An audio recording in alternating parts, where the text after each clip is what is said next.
The average American says they need to earn $23,000 a year to be financially comfortable. But in 2021, made only $75,203. Annually, Americans are sort of looking at how much money they would like to have to be financially secure, and that ends up being basically 3 times what the average income is in this country. And to be essentially wealthy or really successful, it's magnitudes above that.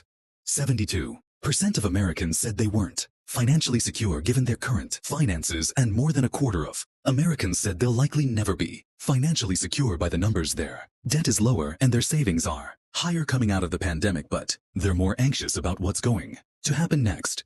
If they have job stability, if they're going to be able to have secure retirement, with well over half of Americans living paycheck to paycheck. Many are failing to meet some of their modest financial goals. There are actually millions of people struggling. It's not something that people want to talk about, but if you're in a place where your financial security feels super precure, unless you're not alone, and it's not your fault. So how did it become so difficult to be financially secure in America? And what can you do about it? Let's do some budgeting. Americans working full-time earned a median monthly income of about $4,400 during the second quarter of 2023.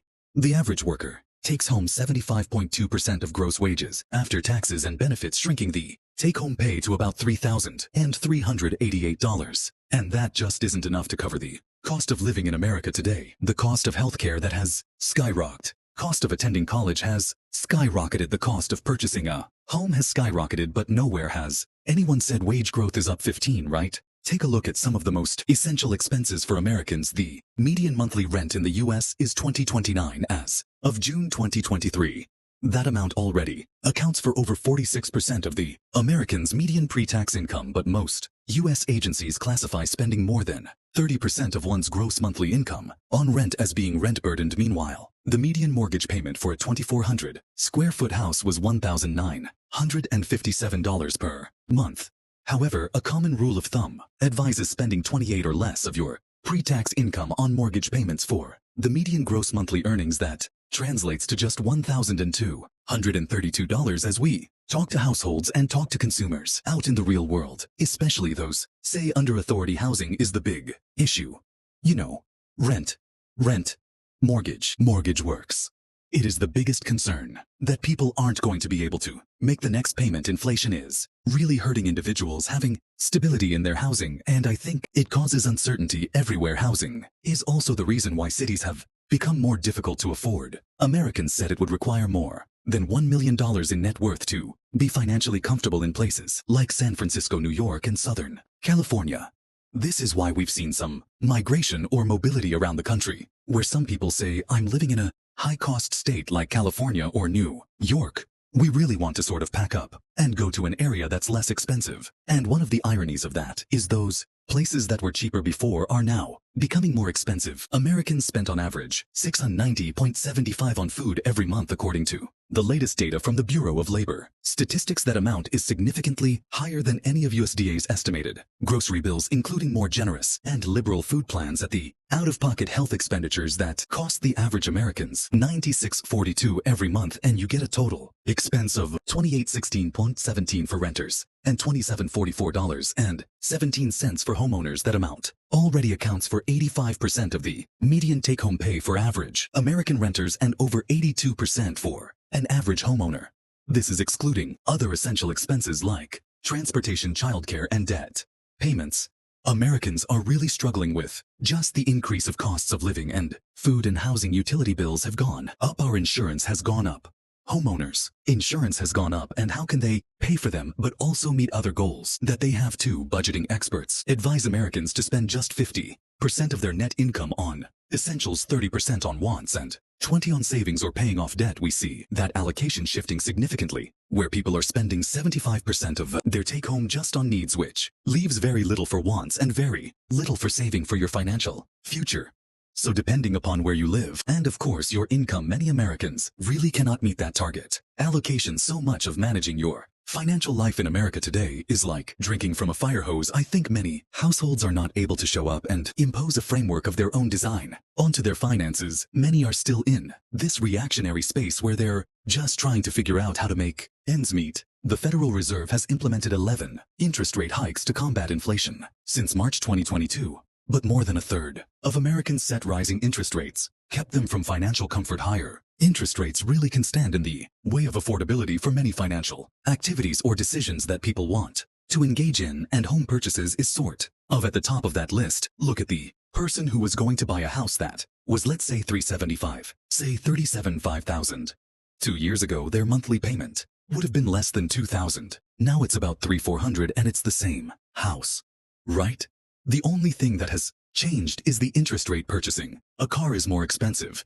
It's more expensive to maintain a balance on a credit card, with the new offers for a credit card even for the best qualified individual being at 20.5%, and other people are paying closer to 30%.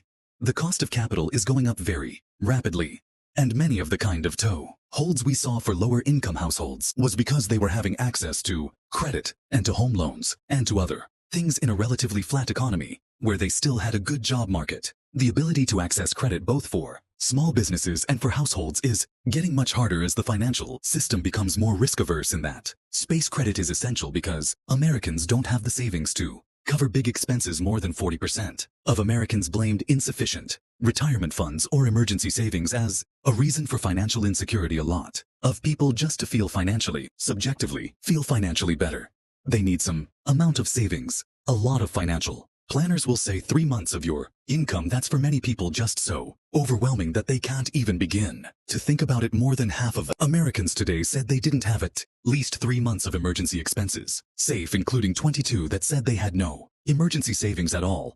It doesn't take unemployment to really knock somebody out of whack with respect to their personal finances if they're among the many Americans who say they cannot afford a $1,000 emergency expense and to pay that from their savings. The reality is, if expenses are routinely higher than your income, you are not going to be able to put away meaningful sums.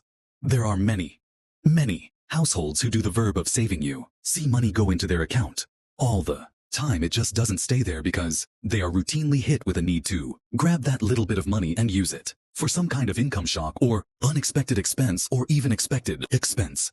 Third, 36% of Americans said they had more credit card debt than emergency savings, according to Experian. An average American holds a debt balance of $96,371, which includes several loan products like credit cards, auto loans, and mortgages. More than a quarter of Americans said debt was what kept them from financial security. That is a way of channeling some of our financial resources, and that can be a very effective tool. Many of us are fans of credit cards that have rewards, for example. But if you're not paying that principal or debt off within the billing cycle, that's when those double-digit percentage interest rates hit. And that can then exact a toll on the other aspects of your personal finances.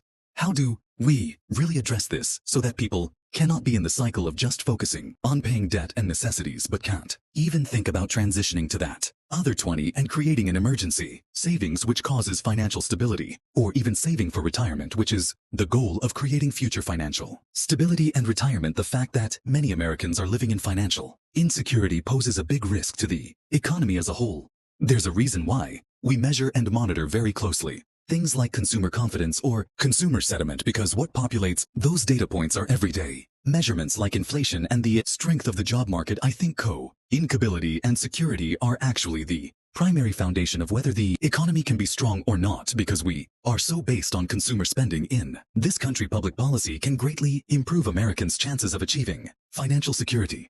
So, for example, social security is the bedrock of most people's financial security and retirement. It's not the only source of the retirement income, but it keeps a lot of the older people out of poverty, and we know that Social Security needs some reforms in order to maintain that same level of benefits, and then also anything we can do to make sure that employers are offering any kind of retirement savings opportunities. Emergency savings opportunities at work, offering employees the ability to enroll in benefits, whether that's health insurance or insurance for life insurance or disability insurance. You know, employers are a key part of this too.